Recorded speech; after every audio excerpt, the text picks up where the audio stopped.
yan mga idol, no. So magandang umaga sa atin lahat, ano. So ito naman mga idol ay XR na 150L. Okay? So ito mga idol ay matagal na rin tong ginawa sa shop, no. Eh, hindi ko na pinakita sa inyo kung paano natin siya kanyalas, no. Pero nakita ko yung mga wire niya. Ayan, meron na siyang mga balat. Yung pinagtatanggal ko na. Ayan, pinagtatanggal ko na yung mga balat na wire niya. So ito mga idol, sinubukan nila na i-convert ng 4-pin na CDI. Pero sa mga hindi nakakaalam, pagka nag-convert kayo ng mga 4-pin CDI sa mga XR125, XR150, so dapat meron kayong gagawin sa magneto. Okay? So ngayon, ituturo ko sa inyo kung paano ang tamang pag-convert ng XR125 at XR150 Honda. Okay, convert natin siya ng 4-pin CDI. Ayan. So meron tayo dito CDI. Ayan. Yun yung ilalagay natin dyan. So ito ay panglipan. Okay. Ngayon, babaklasin muna natin yung magneto. So unahin muna natin yung magneto. So ano ba ang gagawin natin sa magneto? Okay. So ngayon ay tuturo ko sa inyo. Right.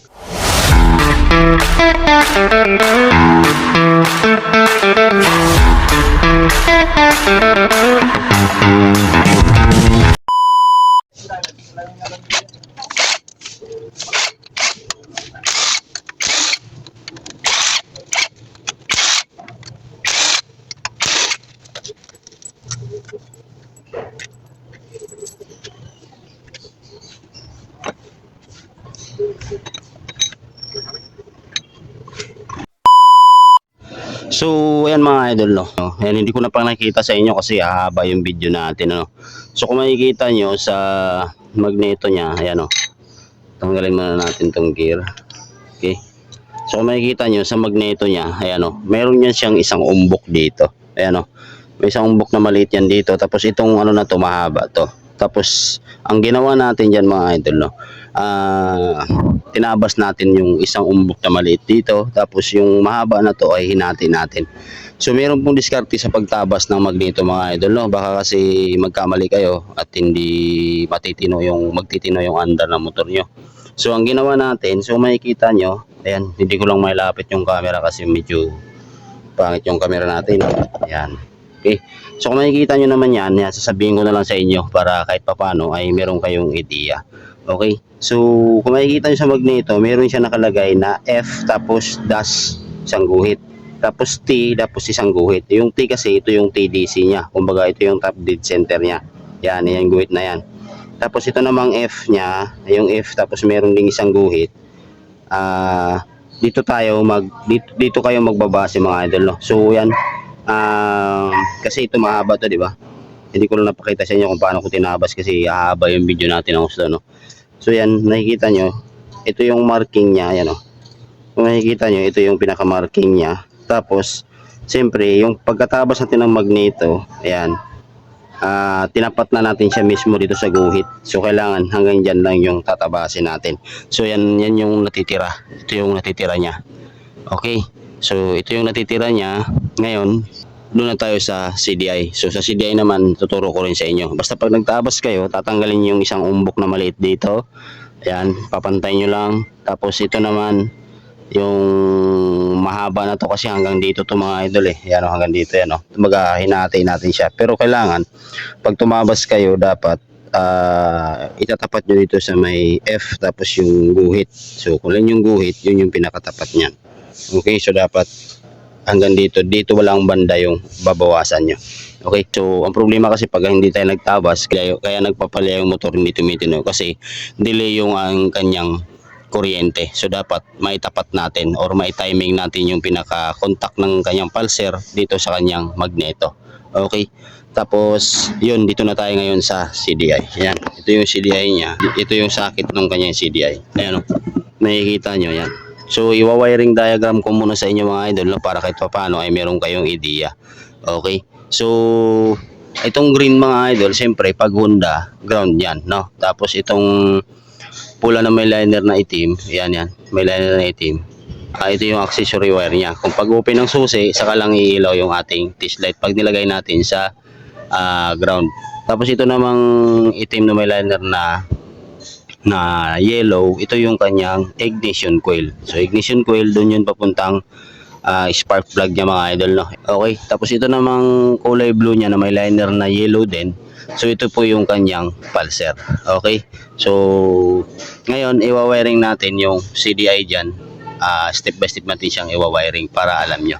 Okay, so 4-pin CDI, lipan ang gagamitin natin. Okay, so yan, umpisahan na natin mga idol. So siyempre ito na yung ating CDI. Ayan, so ilagay natin siya dito. Suksok natin dyan. Okay, tapos ito na yung pinaka-wiring niya ngayon mga idol. So yan, kung makikita nyo, iba-iba kasi ang kulay. Basta tandaan nyo na lang, pagka ganito ang forma ng CDI nyo, yan. Ayan, ito yung suksukan ng socket, diba? Ito na yun. Isa-isahin ko sa inyo kung ano yung mga wire na nandito, kung para saan. Okay, so tandaan nyo mga idol. So pag ganito ang itsura ng CDI, ayan, pag ganito ang itsura ng CDI natin, so lagi nyo tatandaan, ang pinaka ilalim sa kaliwang banda, ito yung kanyang ground. Okay, so ground to, yan, ground. Tapos yung sa taas nung pinakakaliwang side, dito banda sa kaliwa, ay yung kanyang pulser. Okay, so pulser yan. So basta wag kayo magbabase sa color coding. Baka kasi color coding nyo, madadali tayo, no? Hindi aandar yung motor natin. Okay, tapos yun, ulitin ko. Sa kaliwang side, sa pinakailalim, ground. Okay, ground yan. Tapos sa taas naman, sa kaliwang side ay pulser. Okay, so magkatapat yung dalawa na yan palagi. Okay, so ngayon, dito naman sa kanan banda, sa pinakailalim, ito yung kanyang accessory wire. So accessory wire, saka lang siya iilaw yung ating test light. Pag nilagay natin sa negative, saka lang iilaw yung test light pag open ng susi. Okay, ito yun, yung accessory wire. Tapos ito namang isa sa taas mga idol, yan, ito, pinakataas niya ay yung kanyang ignition coil. So ang ignition coil niya ay diretso dun sa, papunta dun sa kanyang spark plug. Okay, so una natin gagawin mga idol, no? So para maintindihan ng lahat, para kahit paano maintindihan nyo.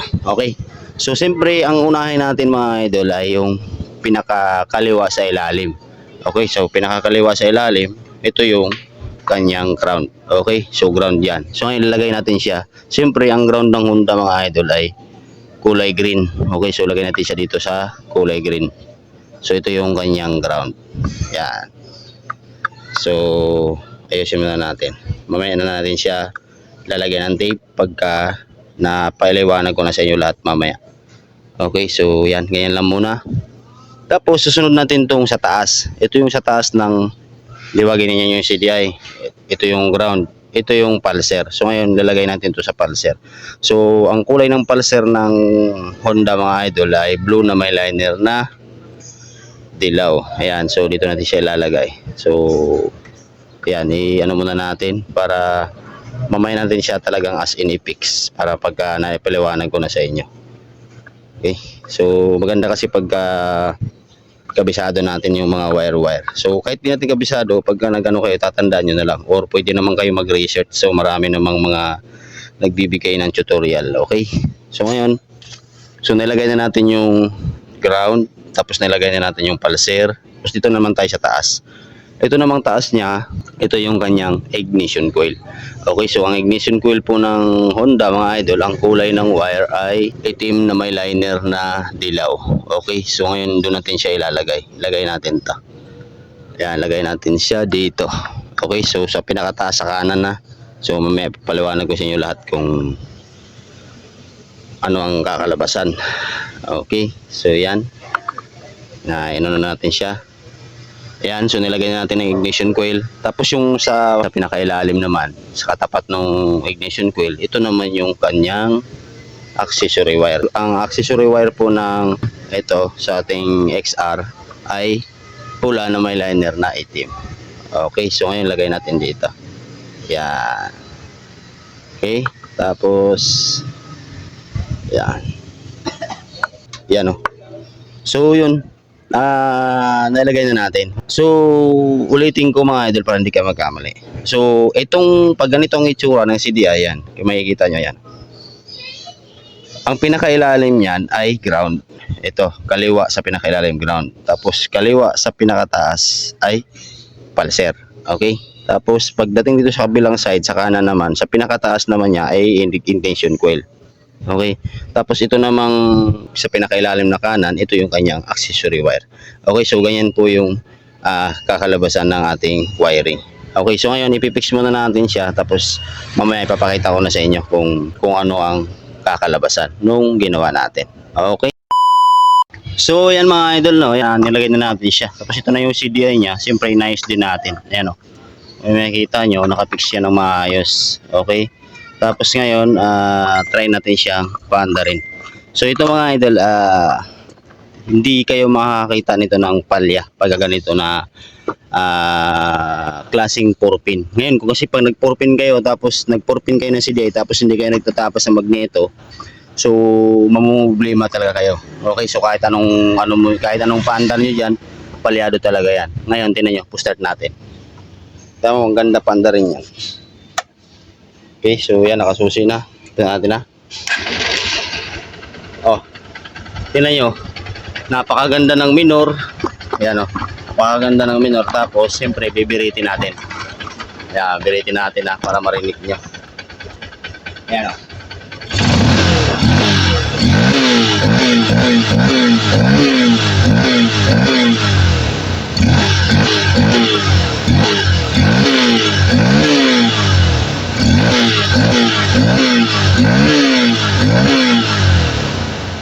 Diba? So, tingnan nyo naman kung gaano kaganda yung minor, kung gaano kaganda biritin. So, napakalakas niyan pagka ganyan mga idol, napakalakas ng hatak at wala talagang palya-palya. As in, walang palya yan.